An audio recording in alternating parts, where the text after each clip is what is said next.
예, 안녕하십니까. 책 읽는 자유인 채널을 운영하고 있는 이선입니다. 오늘은 2025년 11월 5일, 지금 시각은 오전 10시 17분입니다. 저는 오랜만에 방송을 하는데요. 그 사이 방송에서도 뭐 좀 말씀을 드렸지만 어머니께서 돌아가셨습니다. 그래서 장례식을 치르고 어제는 내내 잠만 자다가 운동 정도는 해야겠다 싶어서 운동을 좀 했고요. 트랙을 또 20바퀴 돌고 왔습니다. 장례식은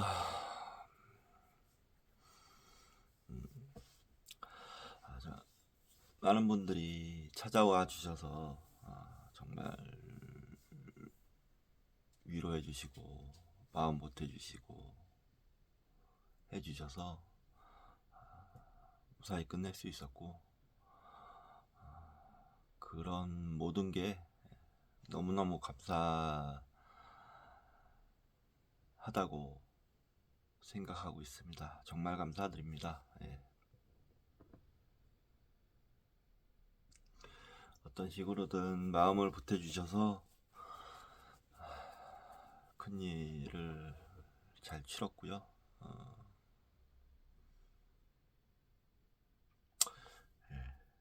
제가 살아가는 데 있어서 인간관계의 의미를 다시 한번 생각해 보고 있습니다. 제가 뭐 사실 그동안 그런 점이 있었어요. 좀 아웃사이더 기질이 있는데, 아웃사이더라는 게 자기 앞에 있는 상황을 받아들이지 못하는 사람들이 흔히 하는 행동이에요. 그런 생각이 드는데, 그게 뭔가 합리적인 이유나 합당한 이유 또는 충분히 너그럽게 해결할 수 있는 방법이 있는 그런 인간관계조차도 회피를 한다는 거는 많이 어리석은 일이구나 라는 거를 깨닫게 되었습니다. 그래서 내 할 일, 인간관계에서야 내가 할 일은 앞으로 충실히 해나가야겠다, 그런 생각을 좀 해봅니다. 그리고 저는 이제 오늘이 수요일인데 일상으로 오늘부터 돌아온 겁니다. 제 생각을 해봤어요. 그동안 일을 못해서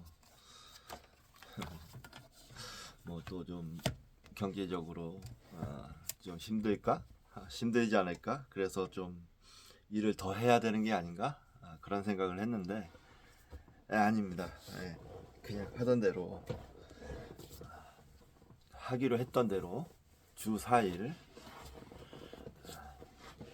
월화 일하고 수 쉬고 목금 일하고 그리고 토일 쉬고, 그러면서 내년에 석사 논문을 취득하는 걸 목표로 공부를 해 나가자, 그대로 그러기로 했습니다. 그래서 오늘 사실은 지금 일주일 넘게 쉬고 있는 것 같은데 어머니 소식 들려오면서부터 일을 못했으니까 일주일 넘게 쉬고 있지만 마음이 급하지 않습니다. 조금 가난하게 살아도 좋습니다. 그 정도로 정리하겠습니다. 그리고 10월달 이제 결산을 해야죠. 제가 매달 하는 일이니까 또 좀 10월달 결산을 해보도록 하겠습니다. 자, 10월달 결산입니다. 아이고, 이렇게 이렇게 아니, 이렇게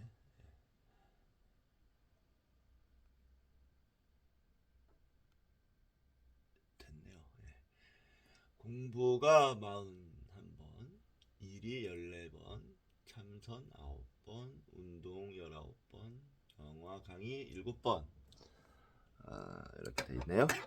총 해서 90회 이렇게 돼 있는데, 매번 느끼는 거지만 저렇게 결산을 하고 나면 차곡차곡 발일정자가 쌓이고, 그 달의 마지막에 결산을 해보면 처음에 느껴지는 건 그래, 열심히 살았네. 그렇게 생각을 많이 해요. 이 유튜브 방송하면서 확실히 훨씬 더 성실한 삶을 살고 있지 않나 라고 생각합니다. 그리고 또 한 가지 드는 건 뭐가 부족했나 이런 거를 좀 보게 되는데 보입니다. 네. 내가 막 좀 부족한 부분이 있었다. 만족하지 말아야겠네. 더 할 수도 있었고, 그런데 어떤 부분에서 나태했기 때문에 내 생활에 그 해야 할 일을 놓친 부분이 눈에 보입니다. 이렇게 보면 그래, 더 했어야 되는데 뭐 이 정도. 그래서 맹하니 유튜브 숏 폼을 본다든가 뭐 숏 폼도 좋을 때가 있긴 있는데 너무 중독성이 있잖아요. 그게 너무 빠지지 않는 게 더 좋을 것 같고, 또 좀 가끔 무기력해져서 누워 있는 거라든지 아니면은 잠을 좀 너무 많이 자는 거. 잠은 근데 저는 잠 예찬론자라서 잠은 앞으로도 충분히 잘 생각이긴 하지만 아무튼 그렇습니다. 아침에 그러니까 좀 일찍 빨딱빨딱 일어나는 게 좋을 것 같아요. 자, 일상으로 돌아가기 위해서 오늘 스스로 깨어난 자 붓다 이 책 미디어북을 하도록 하겠습니다. 그 전에 책 한 권 또 소개시켜 드리도록 하겠습니다. 새 책으로 샀는데요. 뇌과학과 철학, 마음 뇌 통합과학을 향하여, 패트리샤 처칠랜드 지음, 박재윤 옮김, 철학과 현실사. 이 책은 처칠랜드 박사의 책을 제가 많이 계속 사고 있어요. 이제 한 권 정도 남았나 그런 것 같은데, 2007년 대한민국 학술원 선정 교육부 우수 학술 도서 이렇게 되어 있는데요. 몇 번 말씀드렸지만 움베르토 마투라나 그리고 프란시스코 바렐라 그리고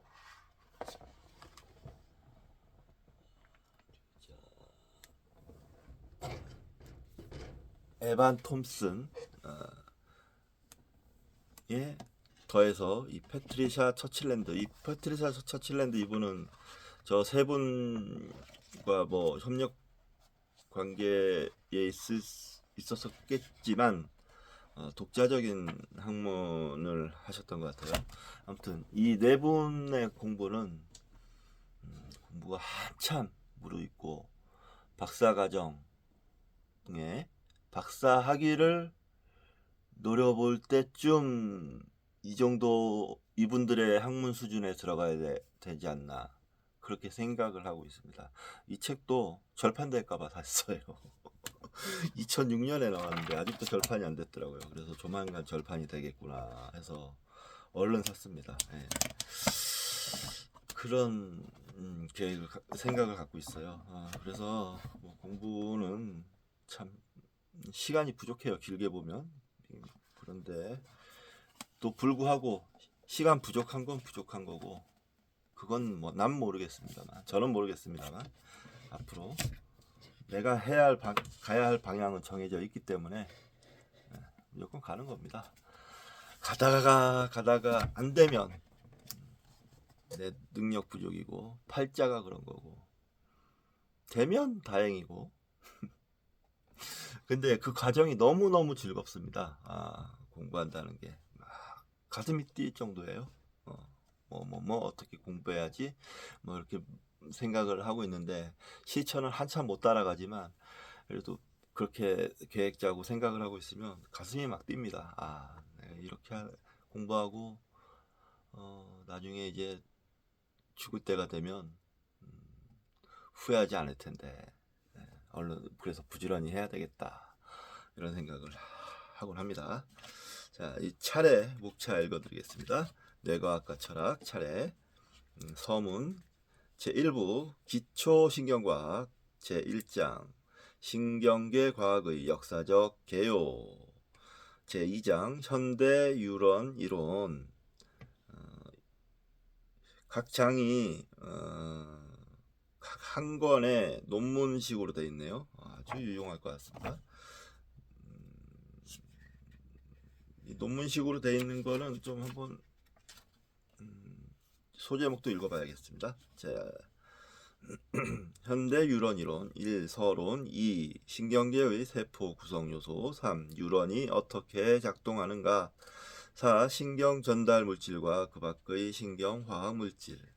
3장 기능 신경 해부학 1. 서론 2. 중요 해부학적 구분 3. 경로와 신경로 4. 피질과 층판 구조 5. 신경계의 국소 대응도 6.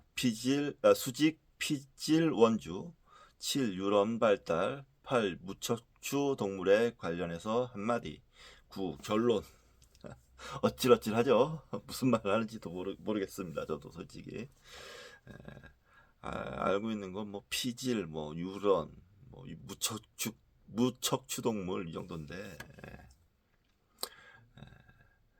공부를 하다 보면 알게 되겠죠. 자, 4장 상위 기능 초기 연구 1. 서론 2. 대뇌 전문화와 자연 발생 뇌 손상 3. 전기 자극에 의한 뇌의 대응도 확인 5장 상위 기능 신경 심리학과 신경학 1. 서론 2. 기능의 방구 측성화에 대한 분리뇌 연구 3. 방구 측성화에 대한 신경 심리학적 연구 방법 4. 방구내 기능 국소화 연구 방법 5. 영상 연구 방법 6. 신경학적 연구 사례 7. 결론. 제2부 과학 철학의 최근 발전 6. 서론과 역사적 개요 1. 서론 2. 초기 인식론 3. 논리적 경험주의 4. 논리적 경험주의에 무슨 일이 일어났는가 5. 마음 이론에 대한 함축 7장 환원과 심신무게 1. 서론 2. 이론간 환원 3. 심적 상태와 통속 심리학 4. 결론 8장 심리상태는 신경생물학적 상태로 환원될 수 없는가 1. 서론 2. 실체 이원론 3. 속성 이원론과 주관적 경험 4. 지향성과 이론간 환원 5. 매진말 7장 기능주의적 심리학 1. 서론 2. 기능주의 마음 이론에서의 반환원주의 3. 환원주의 항변 4. 공진화 연구 이데올로기 5. 표상과 환원 6. 정보처리와 문장 패러다임 7. 결론 제3부 신경철학의 전망 10장 뇌기능 이론 1. 서론 2. 이론을 찾아서 3. 텐서 그물망 이론 4. 텐서가 감각 운동 조절에서 무엇을 하는지에 관한 만화 이야기 6. 텐서 그물망 이론과 전정 시각 반사 6. 위상공간 샌드위치 7. 텐서 그물망 이론의 다른 문제 해결 8. 운동 조절이 심리 상태에 대해 무엇을 설명해 줄까? 6. 유런 계산 병렬 모델. 10. 주의 집중 작용에 대한 신경 생물학. 11. 결론으로 한마디. 자, 11장 맺은말 참고 문헌 찾아보기 이렇게 되어 있습니다. 차례만 봐도 목차만 봐도 대단히 어렵습니다. 여기 뒤에 이제 역자와 저자, 왼쪽이 이제 패트리샤 처칠랜드, 오른쪽이 이제 박재윤 선생님이신 모양인데 그냥 아주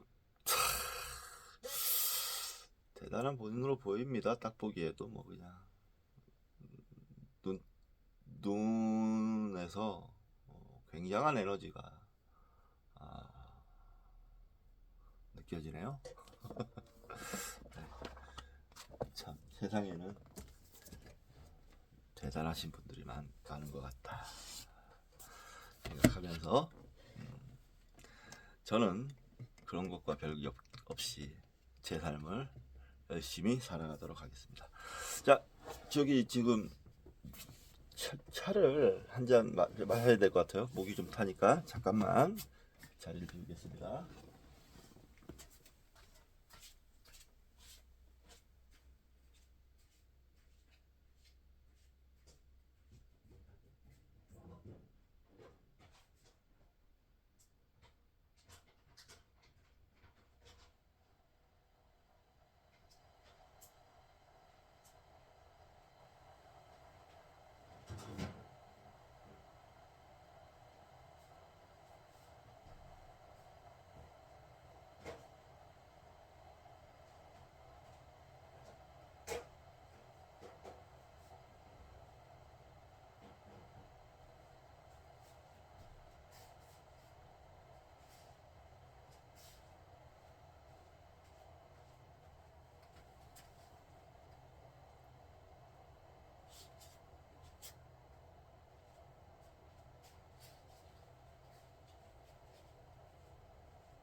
예, 스스로 깨어난 자 붓다 미디어북 시작하도록 하겠습니다. 지난 시간에 이어서 오늘 40쪽 읽을 텐데요.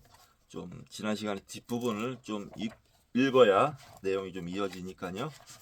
뒷부분을 좀 읽도록 하겠습니다. 40쪽. 우리 삶에 출생, 노화, 병, 죽음, 슬픔, 부패가 있다면 이런 고난을 주는 것에는 틀림없이 그 긍정적인 대응물이 있다는 것이 그의 추론이었다. 틀림없이 또 다른 존재 양식이 있고 그것을 발견하는 일이 자신에게 달려있다는 것이었다. 고타마는 말했다. 내가 이런 굴레로부터 벗어나 태어남이 없는, 늙음이 없는, 아픔이 없는, 죽음이 없는, 슬픔이 없는, 부패가 없는 최고의 자유를 찾으러 나선다면 어떨까? 그는 이런 없는 상태를 전적으로 만족스러운 니빠나 가로 열고 불어서 부는 거죠. 이런 고통들을 열반이라고 한역이 돼 있죠. 열반이라고 불렀다.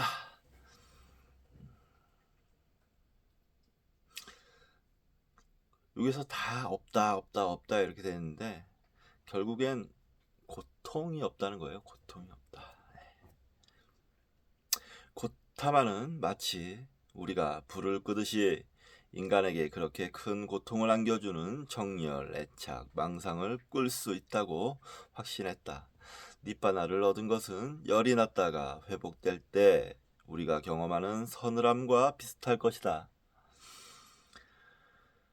고타마 시대에 니바나와 관련된 형용사 니프타는 회복기 환자를 묘사하는 일상적 용어였다. 따라서 고타마는 인류를 괴롭히고 불행하게 만드는 병에 대한 치료책을 발견하기 위해 집을 떠났던 셈이다. 실망스럽고 비참한 삶의 원인인 보편적 괴로움은 우리가 영원히 견뎌야만 하는 운명은 아니었다.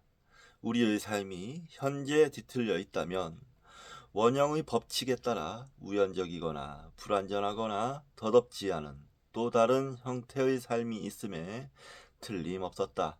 고타마는 훗날 이렇게 말한다.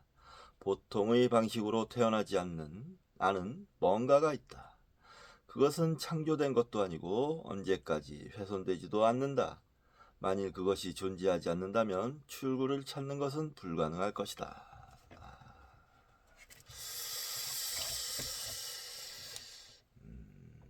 11. 이거는 우다나에 나오는 얘기인데 우다나는 좀 설명 드려야 되나?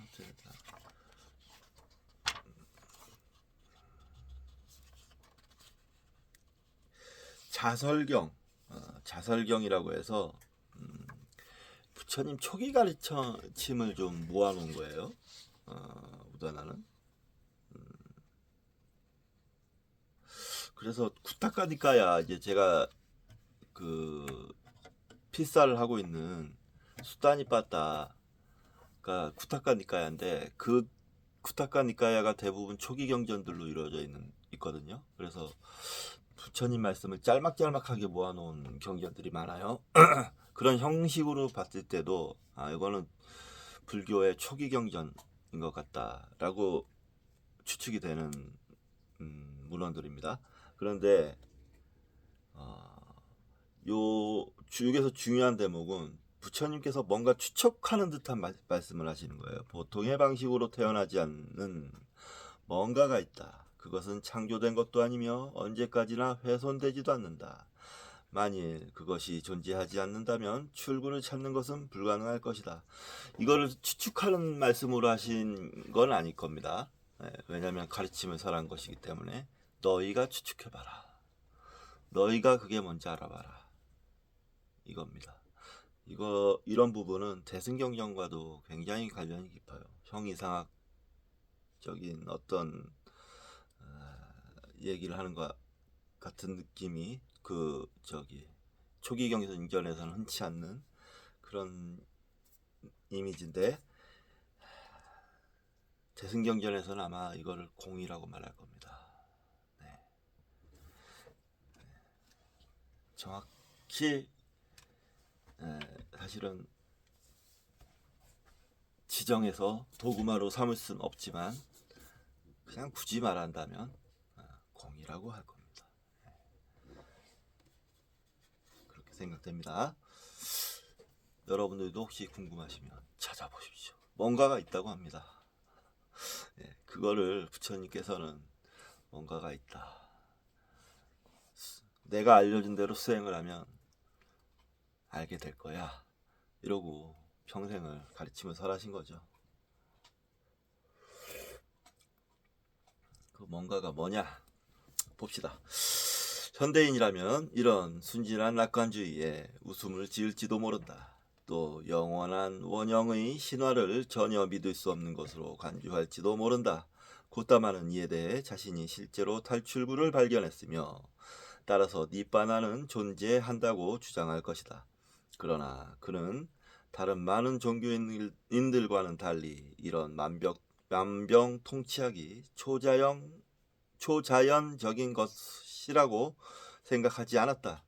그는 다른 세계로부터 오는 거룩한 도움에 의존하지 않았다. 그는 니바나가 인간에게 완전히 자연스러운 상태이며 진정으로 구하는 사람은 누구나 경험할 수 있는 것이라고 확신했다. 고타마는 자신이 구하는 자유를 이 불완전한 세상 한가운데서 발견할 수 있다고 믿었다. 그는 신들이 주는 메시지를 기다리는 대신 자신 안에서 답을 찾으려 했고 자기 정신의 가장 먼 영역을 탐사하려 했으며 자신의 모든 신체적 자원을 활용하려 했다. 그는 제자들에게도 똑같은 일을 하라고 가르쳤으며 누구도 자신의 가르침을 귀로 듣는 것으로 끝내서는 안 된다고 강조했다. 누구든 그가 제시한 해결책의 타당성을 자신의 경험으로 입증해야 하며 그의 방법이 진정 효과가 있다는 것을 스스로 확인해야 했다. 신들에게는 아무런 도움을 기대할 수 없었다. 참, 멋진 서술입니다.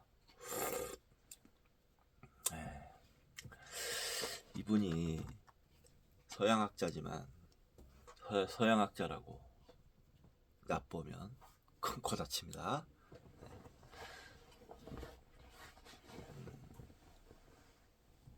뭐랄까 이런 합리적이고 정확한 표현의 서술을 좀처럼 만나기 어렵습니다.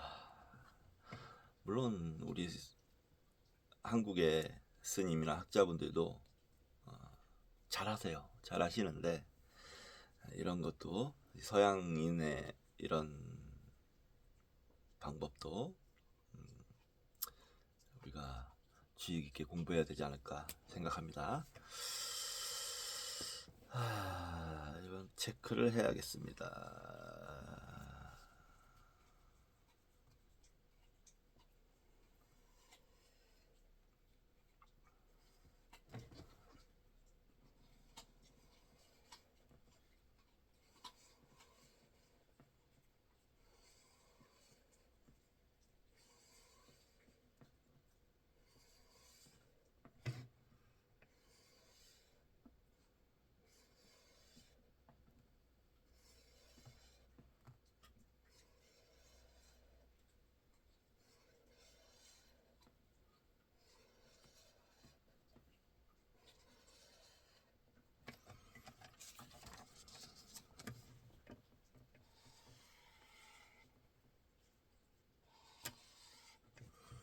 네, 다시 읽어보겠습니다. 고따마는 현대인이라면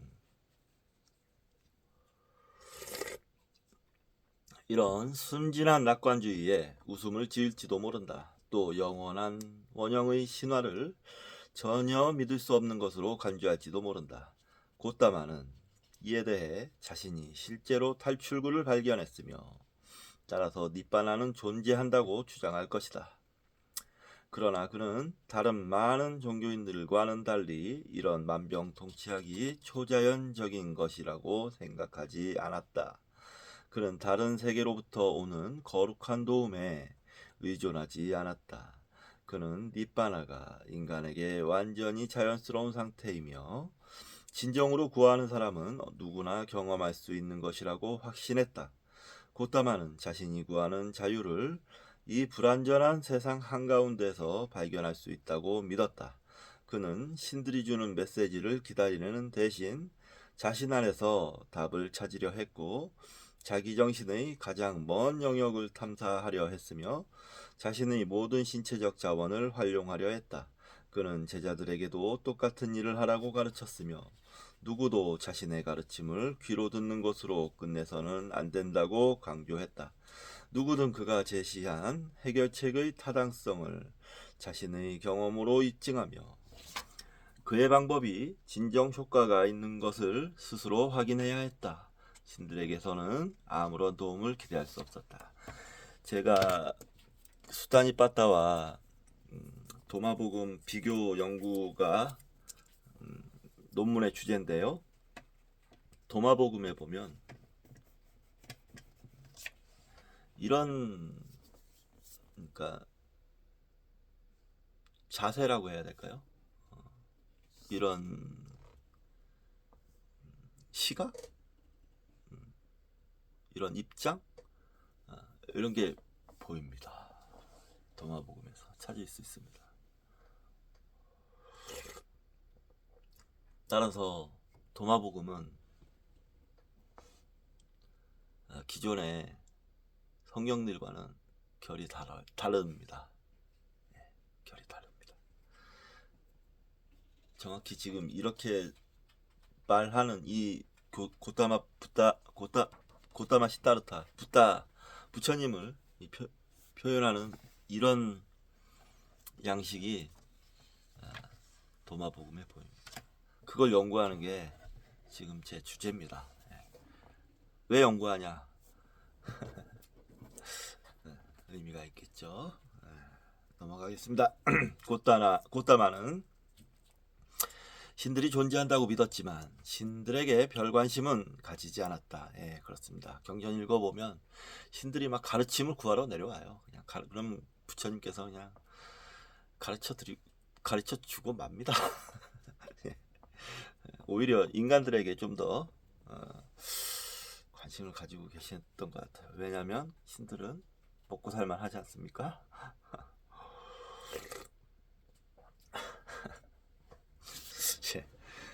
그는 이 점에서도 역시 그의 시대와 문화에 속한 사람이었다.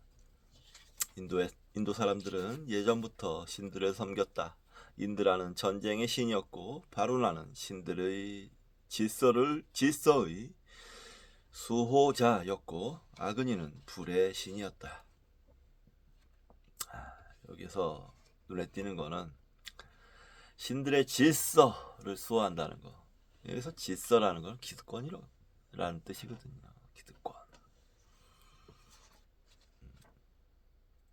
평등하지 않은 계층을 나누는 기득권.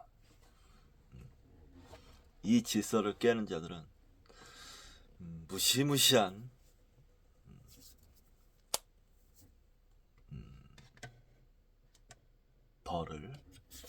응징을 받게 되는 거죠. 그러나 부처님은 그걸 깹니다. 평등하다. 모든 중생은 평등해.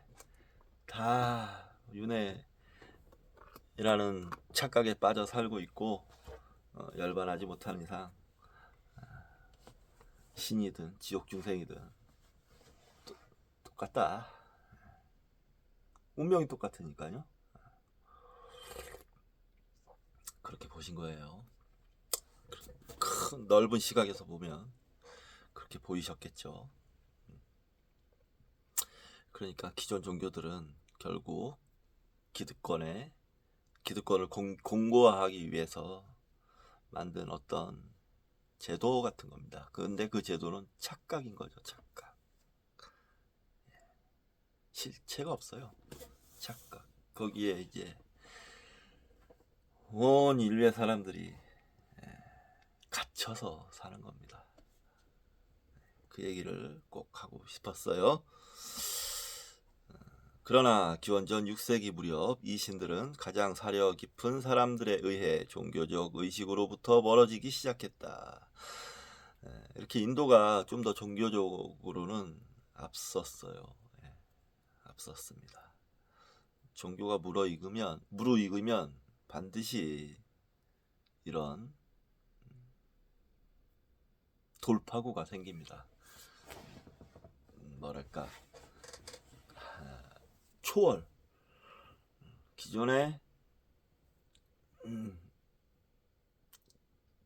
시스템, 제도, 규칙 같은 거를 깨는 초월이 반드시 생깁니다.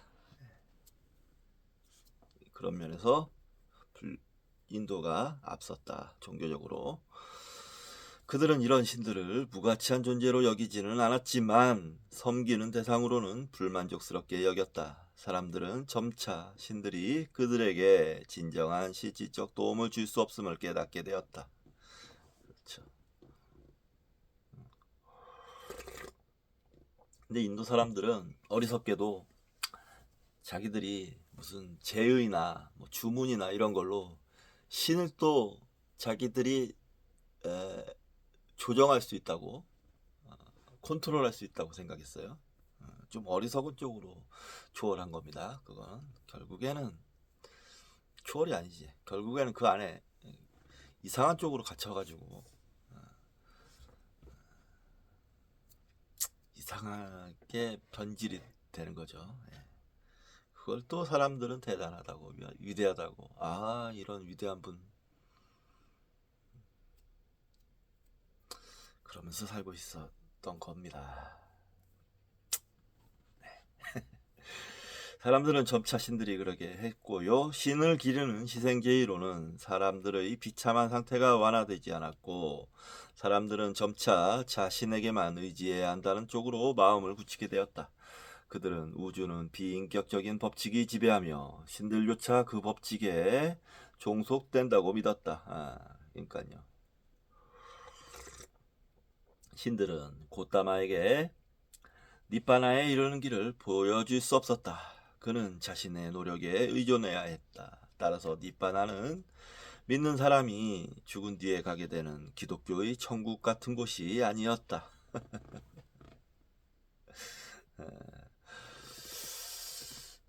천국은 하나님의 허락이 있어야 들어가죠. 아무리 지가 야곱이었나요? 뭐 누구였지? 아들을 희생제의로 바치고 막 이런다 해도, 그런 노력을 한다 해도 하나님의 허락이 떨어지지 않으면 절대 갈 수 없는 곳입니다. 아들을 죽여서 희생제의로 올려도 갈 수 없는 그런 곳이 천국입니다. 물론 그 노력에 뭐랄까, 주체 방법이라는 게 불교는 온전히 불교의 황금률이라는 건 내가 원치 않는 바를 남에게 행하지 말라거든요. 반면에 기독교는 내가 원하는 게 있으면 남에게 먼저 행하라 이거예요. 얼마나 어리석습니까? 그 두 개 비교할 수 있는 지성 정도는 우리가 갖추고 살아야 됩니다. 아무튼 그렇기 때문에 남들을 해하면서 어떤 수행을 한다? 아니면 자기의 공덕을 쌓는다? 있을 수 없는 일입니다. 그렇기 때문에 항상 조용히 혼자 머물러라 라고 부처님께서는 가르치셨어요. 남에게 해를 주면서 하는 수행은 수행이 아닙니다. 욕심이지. 그렇습니다. 따라서 니바나는 믿는 사람이 죽은 뒤에 가게 되는 기독교의 천국 같은 곳이 아니었다. 그 당시 사람들 가운데 행복한 불멸을 바라는 사람은 거의 없었다. 이걸 이해 못하는 거예요. 없다는 게 우리의 근본이고, 결국 모든 것의 근본인데, 행복이든 불행이든 뭐든 그런 거는 아예 의미도 없죠. 근본인데 그걸 이제 사람들은 자의식이 생기면서 피하게 되는 거죠. 두려워하게 되고, 오히려 그게서 비극이 싹 트는 겁니다. 사실 고타마 시대의 인도 사람들은 자신이 현재의 고통스러운 존재 양식에 영원히 갇혀 있다고 생각했다. 이것은 6세기 무렵 널리 받아들여졌던 환생교리를 보아도 알 수 있다. 환생교리에 따르면 사람은 죽은 뒤에 새로운 상태로 다시 태어나는데, 그 상태는 현생에서 그들의 행동, 가로 열고 칸마, 이 원래 보통은 이제 카르마라고 얘기하는데, 이분은 앞에서 설명했듯이 팔리어로 부처님 원음과 가장 가깝다고 추측되는 팔리어로 여기에 있는 책들의 단어들을, 책 속의 단어들을 선택하고 있습니다. 행동, 칸마의 질에 따라, 칸마의 질에 따라 결정된다. 나쁜 칸마는 노예나 동물이나 식물로 다시 태어나게 된다. 좋은 칸마는 다음 생에서 더 나은 존재를 약속한다. 왕, 심지어 신으로 다시 태어날 수 있다. 그러나 하늘 한 곳에서 다시 태어나는 것이 좋은 결말은 아니다. 신성은 다른 상태와 마찬가지로 영원한 것이 아니기 때문이다. 결국 신도 자신을 신으로 만들어준 좋은 칸말을 다 써버리게 된다. 그러면 신도 죽어서 전보다 낮은 지위로 다시 태어나게 된다. 따라서 모든 존재가 삼사라 가로 열고 계속 진행됨 윤회입니다. 삼사라의 무한한 순환에 사로잡혀 있다. 삼사라는 이들을 한 생에서 다른 생으로 계속 몰고 간다. 아까 제가 말씀드린 그대로입니다.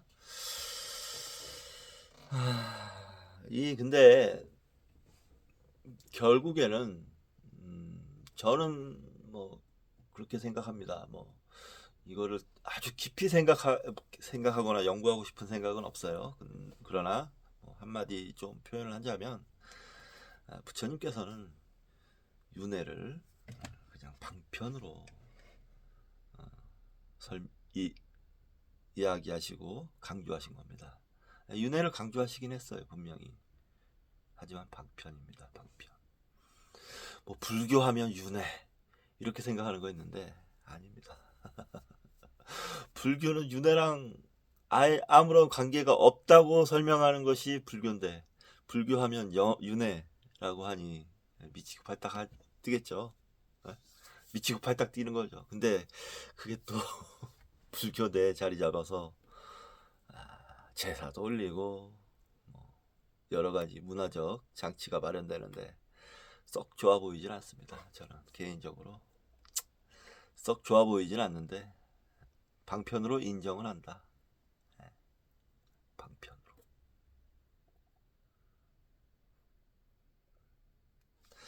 자, 그런 방편을 쓰고 있다라는 걸 설명을 드렸고요. 제 설명이 뭐 좀 알아듣기 쉬운지 어쩐지 모르겠습니다. 약간 지금 강의 형식으로 나가고 있는데 책이 워낙 훌륭해요. 좋고 내용이 그렇기 때문에 이 책은 제가 논문을 쓰는 데 있어서 많은 참고를 할 것입니다. 이 책은 다시 한번 암스트롱 카렌 암스트롱 박사님께 감사를 드리면서 잠시 쉬었다가 계속 읽도록 하겠습니다. 정견아, 아이고 이놈아, 아이고 자식 배고프지? 아빠 책 좀 읽고 나서 밥 먹자. 뭐 물렸어?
네, 이어서 읽도록 하겠습니다.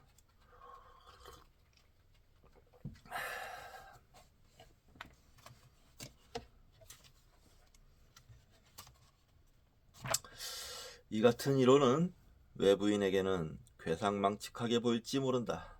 그러나 이들에게는 괴로움의 문제를 해결하려는 진지한 시도였다. 외부인에게는 아까 이거는 이제 왜 괴상망측하게 보일지 설명했습니다. 자기들이 괴상망측한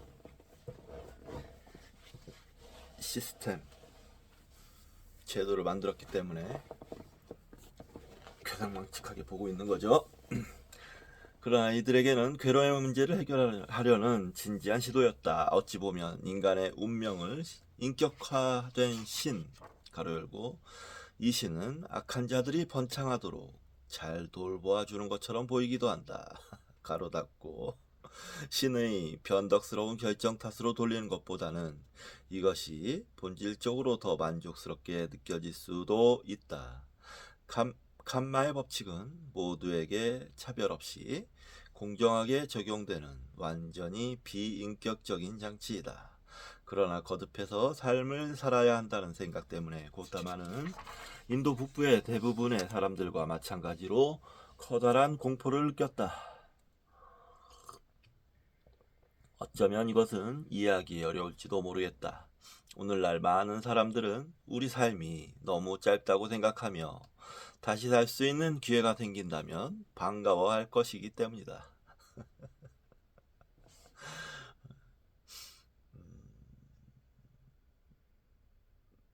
그쵸? 내가 죄송합니다. 코딱지가 내가 만약에 제가 한 7살 때였나요? 그때가 처음이었던 것 같은데 사라져서 죽어서 다시 태어나지 않고 영원히 이렇게 죽으면 영원히 사라진다.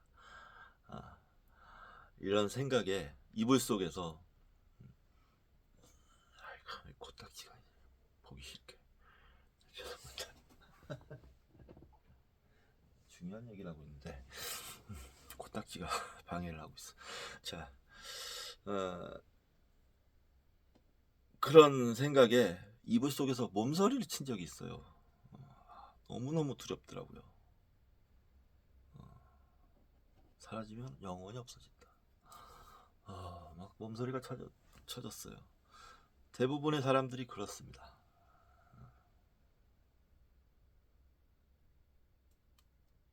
그렇지 않습니까?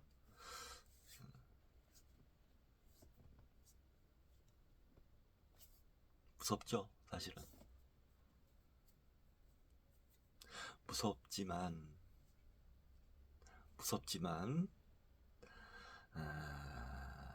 뭐랄까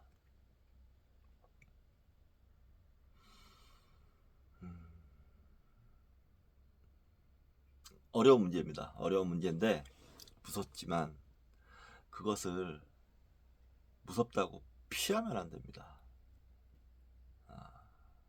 그대로 바라봐야 돼요. 바라보고 연습이 필요합니다. 바라보고 생각하고 결국에 우리 본질이 뭔지 알게 되면 그 무서움은 두려움은 옅어져 가요. 아주 옅어져 갑니다. 점점점.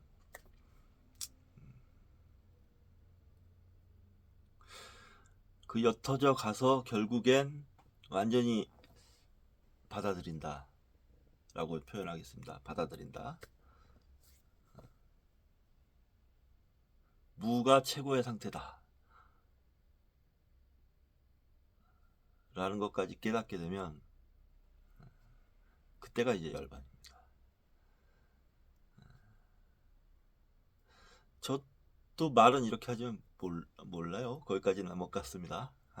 근데 경험은 해본 적이 있습니다.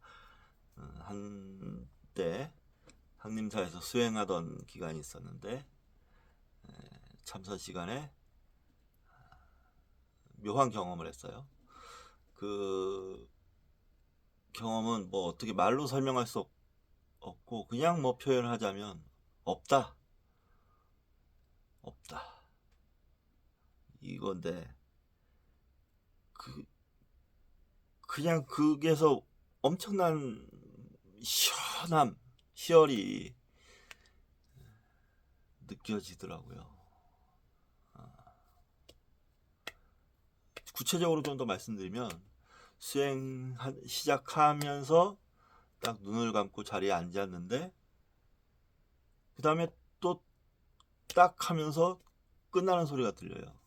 그게 찰나도 아니고 바로 그냥 찰나라고 표현하겠습니다. 찰나였습니다. 그냥 그게 뭐 이렇게 놀라운 경험이죠. 그래서 이게 본질인가 보다 라는 생각을 그때 좀 했고 문제는 이제 그렇게 돼서 생활이 바뀌어야 되는데 생활은 좀채 바뀌지가 않더라고요. 이 중생심이라는 게 참 끈덕집니다. 막 달라붙어 있으니까 진득진득하게 이거 어떻게 딱 털어내기가 쉽지 않아요. 그래서 깨닫고 나서도 보림 시간을 오래오래 갖는 건데요. 우리 조사들께서든지 아무튼 앞선 스님들도 깨닫고 나서 보림 시간을 갖는 겁니다. 오래오래. 왜 그러냐면 그게 이제 자기 행동에까지의 변화로 익어지기까지 기다리는 거죠.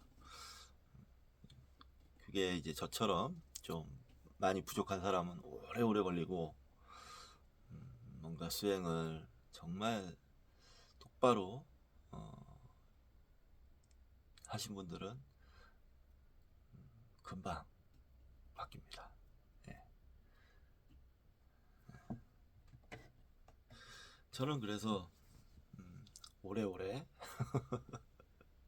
보림하는 그런 느낌이 있어요. 깨달았다고 얘기를 하는 게 아니고 보림이 더 중요하다. 지금 나에게는 그런 생각을 좀 합니다. 나에게는 보림이 더 중요하다. 자, 죽는다는 공포였다. 나이가 들거나 만성적인 병에 시달리거나 무시무시하고 고통스럽게 죽는 과정을 한번 겪는 것도 괴로운 일이었다. 하물며 그것을 끝도 없이 되풀이해 겪어야 한다는 것은 견딜 수도 없고 의미도 없는 일로 여겨졌다. 당시 종교적 해결책의 대부분은 사람들이 삼사라에서 벗어나 최종적 해방을 얻는데 도움을 주기 위해 고안된 것들이었다. 니빠나의 자유는 상상하기 힘들다. 그러니까 이거를 알 수는 없어요. 알 수는 없다는 게 아니고 알지 못해요. 지금 제가 알지 못해요. 아직까지 못합니다. 알지 못합니다. 솔직히 말씀드려서 이렇게 공부하는 이유도 알지 못하기 때문입니다. 니빠나의 자유는 상상하기 힘들다. 상상도 할 수 없습니다. 할 수 없다. 그게 표현도 뭐 맞는 얘기예요. 상상할 수도 없다. 하지만 공부해야 해서 나아가는 거다. 저보다 나으신 분들은 공부 많이 하시고 잘 되신 분들은 상상도 합니다. 상상도 하고 자유로워요. 맑고 밝고 에너지가 넘치고 그렇습니다. 그러니까 혹시라도 제 방송을 보시는 분 있으면 찾아보세요. 좋은 가르침을. 그러면 길이 열릴 겁니다. 우리는 좌절도 슬픔도 고통도 없는 삶, 우리의 통제를 벗어난 요인들에 의해 규정되지 않는 삶의 양식은 묘사하기는커녕 상상도 할 수 없다. 그러나 고타마 시대의 인도 현자들은 이런 해방이 진정으로 가능하다고 확신했다. 서양 사람들은 인도 사상이 부정적이고 허무적이라고 말하는 경우가 많다. 그러나 사실은 그 반대이다. 인도 사상은 놀랄만치 낙관적이며 고타마는 누구 못지않게 희망에 가득 차 있다. 그렇습니다. 왜 놀라우리만치 이렇게 표현을 했냐면 놀라우리만치 낙관적이며 희망에 가득 차 있다라고 표현했냐면 그 근본을 정확히 알고 있기 때문이죠. 늘상 얘기하는 진리를 정확히 알고 있기 때문에 낙관적이지 않고 또는 희망적이지 않을 수 없는 겁니다. 일부러 그런 자세를 취하는 게 아니고 그냥 그런 거예요. 고타마는 먹을 것을 구걸하는 탁발 수도자로서 노란 수도자복을 입고 아버지의 집을 떠날 때 자신이 흥미진진한 모험에 나선다고 믿었다. 그는 넓게 열린 길의 매혹과 집 없는 상태의 빛나는 완전함을 맛보았다. 이 당시에는 모두가 거룩한 삶을 사는 것이 고귀한 구도 행위라고 생각했다. 왕, 상인, 부유한 가장들은 모두 이런 비구니, 이것도 마찬가지, 비구니, 마찬가지로 발리어 단어입니다. 가로 열고 빌어먹는 사람들을 존경했으며 그들에게 먹을 것을 주는 특권을 누리기 위해 서로 경쟁했다. 일부는 단골 후원자나 제자가 되기도 했다. 이것은 일시적인 유행이 아니었다. 인도인들도 얼마든지 물질주의적일 수 있는 사람들이지만 그들은 오래전부터 영적인 것을 탐구하는 사람들을 존중하는 전통을 세워놓았으며 지금도 그들은 계속 지원하고 있다. 이게 오해가 조금 있네요. 부처님께서 빌어먹으라고 하신 이유는 빌어먹지 않고 일을 해서 먹고 살게 되면 업이 생기고 그 업이 수행을 방해하기 때문입니다. 이 빌어먹으면서 살라는 이유는 목숨 걸고 수행하라는 얘기예요. 목숨 걸고 모든 걸 내던지고 무슨 특권을 받아라 이런 게 아닙니다.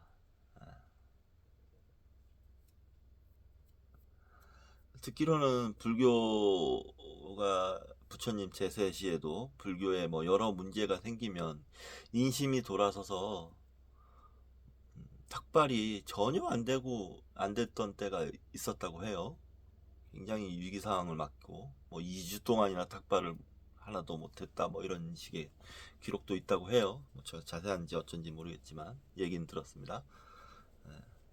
그렇기 때문에 마냥 편하게 남들이 주는 음식 먹고 사는 거 아니었어요. 목숨 걸고 수행해라. 그게 비구니다.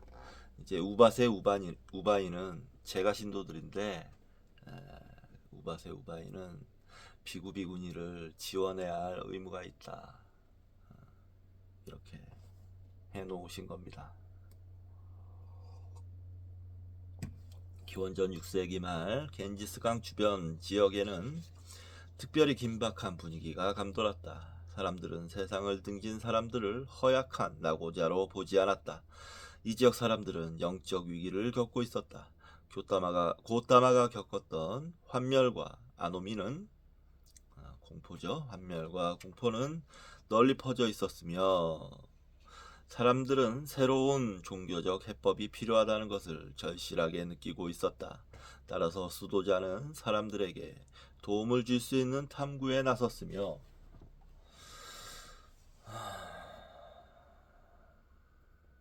그 과정에서 자신은 엄청난 희생을 치르기도 했다.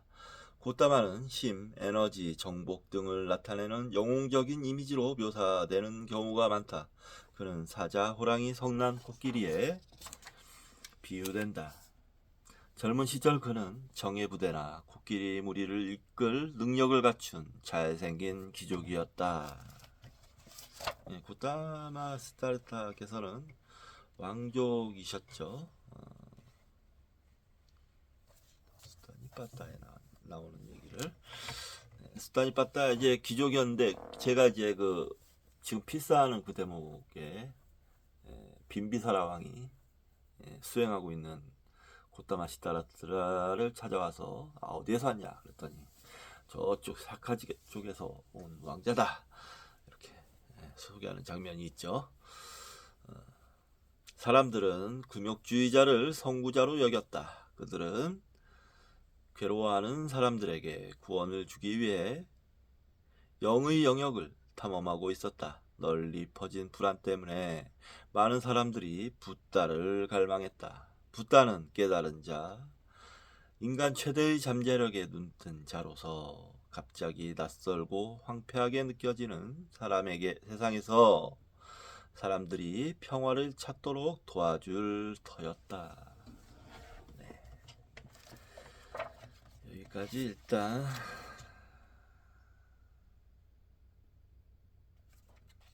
하겠습니다. 진도가 많이 나가진 않았는데 좀 팍팍 진도 나갈 수 있도록 하겠습니다. 뭐 설명을 좀 줄여야 될 것 같아요. 네. 진도가 나가려면 꼭 필요한 설명만 앞으로는 하면서 진도를 쭉쭉 빼도록 하겠습니다. 혹시라도 뭐 궁금한 게 있으시거나 의견이 다르시거나 자신의 감상이나 이런 거를 표현하시고 싶으신 분들은 댓글을 이용해 주시면 감사하겠습니다. 제가 소통할 수 있는 부분은 소통하고 악플을 남기거나 말도 안 되는 글들 남기는 사람 아주 가끔씩 있었어요. 다 제가 지워버렸는데 그런 건 삼가해 주시기 바랍니다. 자, 오늘 이번 시간은 여기서 마치도록 하고 밥을 먹고 저는 오후에도 공부를 해 나가도록 하겠습니다. 감사합니다.